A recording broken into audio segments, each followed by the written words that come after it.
Hey y'all, welcome to PJs and Mugs.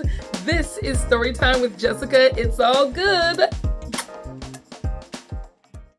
Hey y'all, welcome back to PJs and Mugs. It's me, your host, Jessica. It's all good. Hi. So, I'm not gonna lie, I've been rotating mugs for a little bit. There's been quite a few repeats, but if you look carefully, you'll see this is not a repeat. Isn't this cute? Read that. Making life funny, one joke at a time. And it's got a little microphone. Y'all, this mug is a gift. This mug was a gift from a friend of mine who is a huge fan of my live comedy. Actually, a fan of this show, PJs and Mugs. What's up, Heidi? Pew, pew, pew, pew, pew. That's right, my friend Heidi gave me not one, two cute mugs for my birthday so she could also support PJs and Mugs. So I was like, oh my gosh, you know I'm going to shout these out, right? Due to procrastination and taking forever to get around to doing the stuff I'm supposed to do with this show that I've created, we're just now getting these up. But this is a birthday gift. This is a birthday gift. I actually on the last day of my big show, I had a show called The Lasting Laugh. It's a comedy show that was based in Woodstock, Georgia, Woodstock Arts. I've talked about it before. Had that show for 5.5 years and decided to retire the show and retire from the theater that I've been involved with 15 years. So y'all, that show had like 150 people in it. It was my last day in the United States at the age of 40 because I was going to be turning 41 on my mission trip I was on.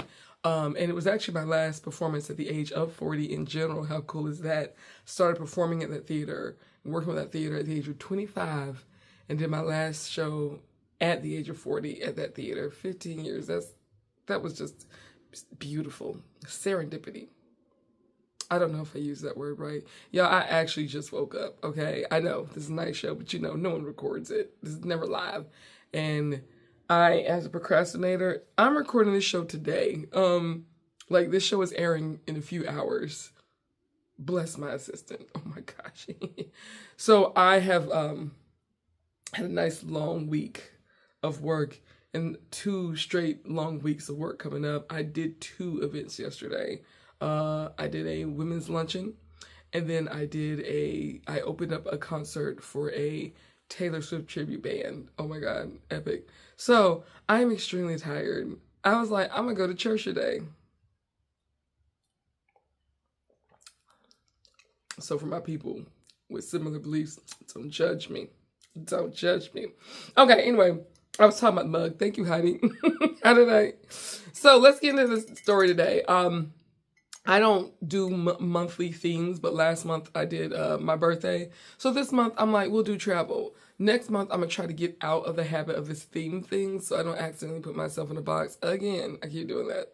So let's talk about the trip that I want to discuss on this one. France. Oui, Paris.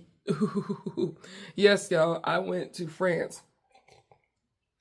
I went in 2019, right before 2020. I went in 2019.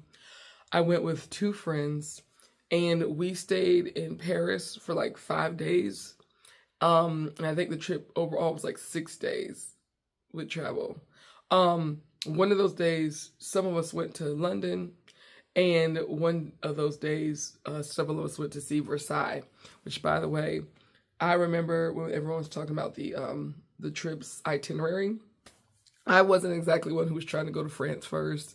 My bestie from like the first day of college, like literally met at 18, only a few weeks in.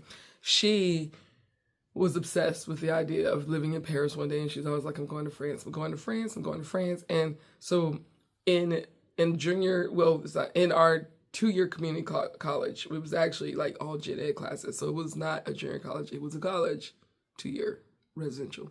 We were sitting at Spartanburg Methodist, and she's like, we're going to France one day. I'm like, bet, I got you. So we finally did that many years later in 2019. Now, the itinerary had this place called Versailles. I was like, what is this? Versailles. It looked like it had like 27 syllables. Okay, like 5 or 6 syllables. So when I get to France and everyone keeps saying Versailles, I'm like, what's this Versailles place? And then finally someone points to this long word with like a ton of letters in it. It's like half the alphabet, I swear. And they're like, yeah, that's Versailles. I'm like, Versailles? That's 2 syllables. Why does this thing look like it's got like 6 syllables? What the heck? So I know how to say Versailles now. That was fun. But I call this episode France Romance because I had to point out some really funny things that happened. Now, I don't claim to be the hottest thing in the world. But in France, they definitely made you feel that way. You know, people say that French, that's the language of romance. France is a beautiful romantic place. You know what? I can see that. I feel like when we were there, some of these people were just like romantic for no reason. Beautiful people and romantic for no reason. We stayed in this really cute hotel. It was such a cute hotel. It's actually, I think, like a resort spa kind of hotel. And breakfast, y'all, they do not do breakfast down here like they do in some of these other countries. The spread was phenomenal. Like, you definitely didn't want to go to breakfast late and eat this stuff fast. It was just, the way they had the fruit laid out. They had the meats. Oh my gosh, I love prosciutto. I don't know if I ever say it right though, but they had a lot of that there. And I'm like, what is this? What? They have their cheeses. You know, they've got the things that we would eat over here in the States, but better. It was just so amazing. Then you had these adorable waiters, okay? Cute young men, probably college age. I mean, ladies, okay? And the way that these young men would talk to you, they'd come up to you like, Mademoiselle, would you like some more tea? And I'm like, young man, I'm married, okay? Don't be looking in my eye. Oh, tea, you said tea. Yes, oui, merci beaucoup. Oh, that was funny. By the way, I only knew like 2 French words. And by the time I got there, I learned 10 French words. And then I came back home and lost about 5 of them. But I will say that I didn't know bonjour was only used for a certain time of the day. Bonsoir is what you say at nighttime, I think. Bonjour, bonsoir. Sure. Anyway, the point is, these guys just like, oh, oui, mademoiselle. They say things like, you're so beautiful. I'm like, thank you. And the day, when I stay, especially overseas, abroad, I am like, the hotel staff loves me, okay? Because I had a comedy show. There's just one client that books sometimes. I think I'm going back to them. They always put their comedians in the same hotel. So the staff's always like, what comedian's coming this time? And when I roll up, they're like, oh, it's Jessica. I hope they're excited about my new blonde hair. They don't even know yet. So I'm like that everywhere I go. But overseas, I don't know, it's even better. So this staff was just like, oh, I mean, they were cool with all the women we were with because we were with a few, but they were just like, you, Jessica. Mademoiselle Jessica. I'm like, I know. Hi, honey. Oh, hi. Merci. Merci, bonjour, bonsoir. Try not to say Spanish because I know more Spanish, obviously, than French. So when we're checking out of this hotel, after I've charmed the pants off of everybody, I'm letting them know, it's like, we're going to be leaving soon. We hadn't quite checked out. I think it was like the day before or the morning of. I'm like, yeah, I got some questions. We're leaving today. And the gentleman was like, no, mademoiselle. Don't leave. And I'm like, oh, well, I got to let my husband know. Maybe I could bring him back and then we could just stay here. He's like, no. We do not want the husbands. We just want the women. And I'm like, okay, well, I got to talk to my husband about this first and let's see what we can work out. Dude was serious. I'm like, I am a married woman. I have to go back to the States. But merci beaucoup, monsieur. I'm using all my French words. Ça va? Comment ça va? Ah! I'm so glad I just remembered that one. I think I also remember how to ask where the bathroom is. Whenever you go somewhere, know how to say thank you, please, and where's the bathroom. Those things are very important. Oh, and good morning. Always say hello, okay?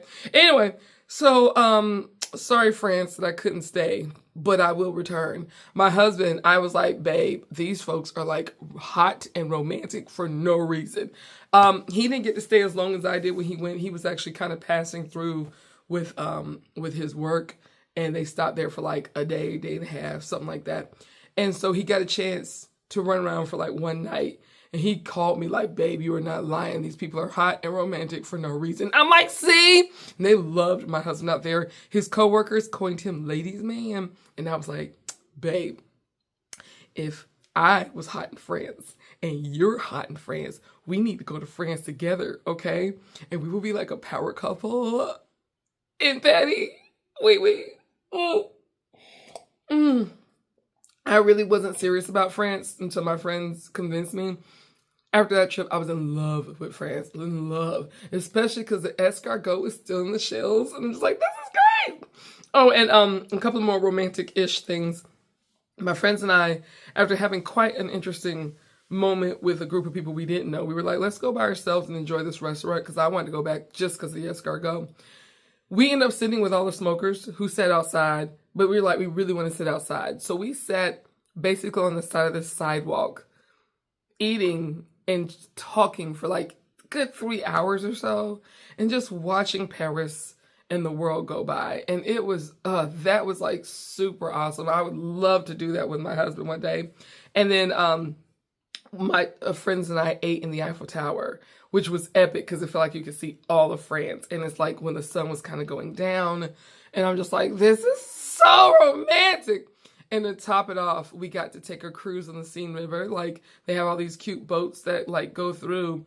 And so this was our last night in France when we did this, when we ate in the tower and we rode the boat. So as we're riding on this little cruise here, we're like waving at people. It's nighttime. We're waving at people. It's beautiful. And it felt like France was saying goodbye. Or should I say, au revoir, mademoiselle. And I'm just like, oh, why does this feel so romantic? It was just, thank you, merci beaucoup, thank you, France. It was just so, it was like a freaking movie. And to top it all off, when we got back to the Eiffel Tower, it lit up. It was like all sparkly. You know how the tower comes on? My first time seeing it come on was after this cruise where France was saying au revoir to us, mwah, kissing us goodbye, and now we get here and it lights up, and I'm like, why is my husband not here?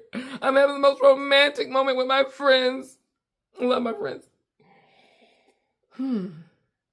So thank you for listening to my story and experience in France.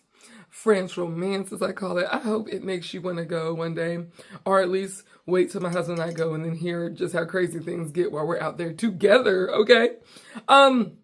Before I go, I want to say again, thank you so much, Heidi. Thank you for this really cool themed cup that's touching on that whole, not touching, it is the whole comedian thing. Like, this is the kind of stuff you give a comedian, like your favorite comedian. So thank you so much, Heidi. I love this mug. You will definitely see it on some more shows. I hope you're at home and get cheers, because we are on the count of 3. 1, 2, 3. Cheers! Oh my God, we did it. We did it. Thank you again for hanging out, y'all. I'm your host, Jessica. It's all good. You have been fantastic. Enjoy your week. Thank you, and bye.